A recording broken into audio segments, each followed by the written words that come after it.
जी नाजरीन, इस टाइम मैं मौजूद हूँ थाना खन्ने में टाइम न्यूज़ से।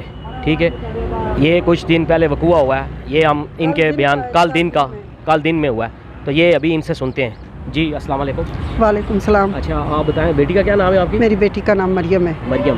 तो ये कहाँ पर आप रहने वाले हैं और क्या? हम सोहान में रहते हैं, सोहान मारगला वाले नाले के पास, मारगला नाला। मलकों के क्वार्टर में। ठीक है ना। अच्छा। और हमें वहाँ शिफ्ट हुए, हम 23-24 तारीख को शिफ्ट हुए हैं। जी। ये औरत जो है, ये भी मेरे साथ पहले भी रहती थी, 2-2.5 साल से हम साथ रह रहे हैं। हमने जब घर शिफ्ट किया, उसको घर नहीं मिल रहा था, तो मैंने कहा सोबिया तू परेशान ना हो, एक कमरे में हम गुजारा कर लेंगे, एक में तू कर लेना। हमने मिल के घर लिया, उसने रेंट नहीं दिया, रेंट मैंने दिया है उसको। सिर्फ मैंने पनाह दी। ठीक है, वो रही, वो खुद कहती है इन्हें नहीं पता था कि मेरे पास पैसे हैं। ठीक है, मेरी बेटी की गलती है, मेरी बेटी की उनसे दोस्ती बहुत ज़्यादा थी, वो खाती थी उनके साथ, सोती थी उनके साथ, रहती थी उनके साथ। अब उसने कहा जी मरियम ने मेरे पैसे चुराए, मरियम ने मेरी चाबी छिपाई और मरियम ने पैसे निकाले। मरियम जो ये आपकी बेटी वहाँ जॉब करती थी या उधर? नहीं, मेरी बेटी अभी काम करती है 2 घरों में, सफाई का और बर्तन धोने का, झाड़ू पोछे का।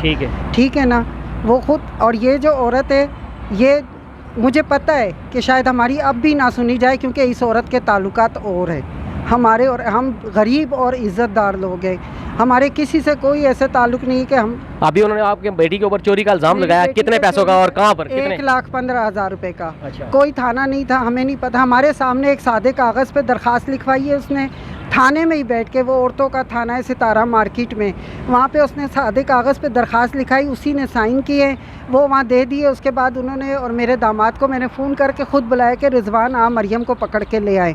मोबाइल उन्होंने ले लिए, रिजवान को मेरी आंखों के सामने धक्के मारते अंदर लेके गए, जैसे वो बहुत बड़ा मुजरिम हो। उसके बाद उन्होंने मुझे बाहर निकाल दिया। वो औरत और जो उसके साथ थे, वो बाहर खड़े होकर मीटिंग कर रहे थे, मुझे कहते हैं आप बाहर चले जाओ। मैं बाहर खड़ी होकर देखती रही कि आए। उसके बाद उन्होंने मेरी बेटी को मारा, मेरी बेटी नीलो नील है, मैं घर आ गई हूँ उसको छोड़ के। फिर मेरा दूसरा दामाद, उसने दीवारों से टक्करें मारी हैं कि आप मरियम को उधर छोड़कर क्यों आ गई। मैंने कहा मैं कैसे वहाँ बैठी रहूँ, वो मुझे अंदर ही नहीं जाने दे रहे, उन्होंने मुझे दरवाजे से बाहर खड़ा कर दिया। 2 घंटे बाद मेरी बेटी का फ़ोन आया, इन्होंने मुझे छोड़ दिया, कहते कल दिन में 50,000 रुपया लेकर आओ। नहीं तो वो पुलिस वालों ने, मूवमेंट थानों वालों ने ऐसे ही छोड़ दिया? ऐसे ही छोड़ दिया। उन्होंने कहा कल दिन में 50,000 रुपया लेकर आओ, हम तुम्हारा केस ख़त्म करवा देंगे। केस ही नहीं है हमारे ऊपर, वो एक अपने ताल्लुकात के ज़ोर पे वो उस औरत ने हमें बेइज्जत करवाया है। फैज़ाबाद का एक बड़ा बंदा है जिसके साथ उसके ताल्लुकात है, पीर बासित। क्या नाम है उनका? पीर बासित। वो उसके घर आता है, वो उसकी रखेल है, और उसकी वजह से वो हमें बेइज्जत करा रही है। हमारे घर में